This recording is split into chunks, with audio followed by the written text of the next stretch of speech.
વાત રાજ્યના સમાચારની તો અમદાવાદ શહેર અને આસપાસના વિસ્તારમાં રસ્તે આવતા જતા વાહનોને લૂંટીને તરખાટ મચાવનાર ડફીર ગેંગના 2 સાગરીતો ક્રાઇમ બ્રાન્ચે ઝડપી લીધા છે। પોલીસે તેમની પાસેથી બંદૂક પણ કબજે કરી છે।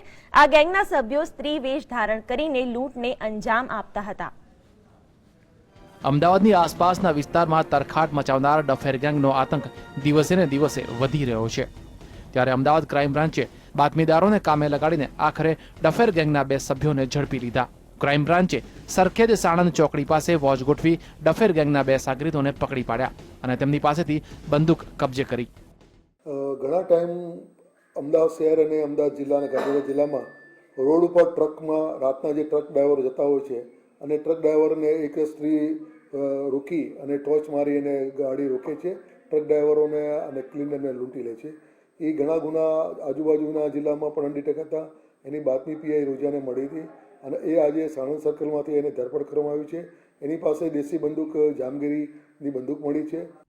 પૂછપરછમાં ખુલાસો થયો છે કે ગેંગ સ્ત્રીનો વેશ ધારણ કરીને હાઈવે પર વાહનોમાં લૂંટ ચલાવતી હતી। એટલું જ નહીં, ઘેટા બકરાની ચોરી કરીને તેના માંસને વેચવાનો પણ ધંધો કરતી હતી। ત્યારે ગેંગના 2 સભ્યો ઝડપાઈ જતા વધુ ગુનાઓનો ભેદ ખુલવાની પોલીસને આશા છે।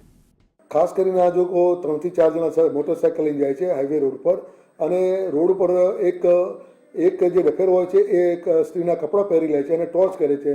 સ્ત્રીનો વેશ ધારણ કરી અને એક મદદની માગે છે અને ટ્રક ડ્રાઈવરને એવો એક વિશ્વાસ થાય કે ભાઈ કોઈક અજાણી સ્ત્રી છે મદદ માગે છે અને એના હિસાબે આ લોકો ઊભા રહે છે અને ઊભા રહેતા જ આજુબાજુમાં જે ઊભા ડફેરો કેબિનમાં ચડી જાય છે અને ઉતારી લૂંટી અને એને ટ્રક ઉડાવીને જવા દે છે।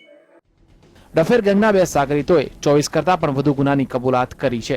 ત્યારે ગેંગના અન્ય સભ્યો પણ ક્રાઇમ બ્રાન્ચના સકંજાથી વધુ દિવસ દૂર નહીં રહી શકે। કેમેરામેન રોનક ગોસ્વામી સાથે નિસર્ગ, GSTV, અમદાવાદ।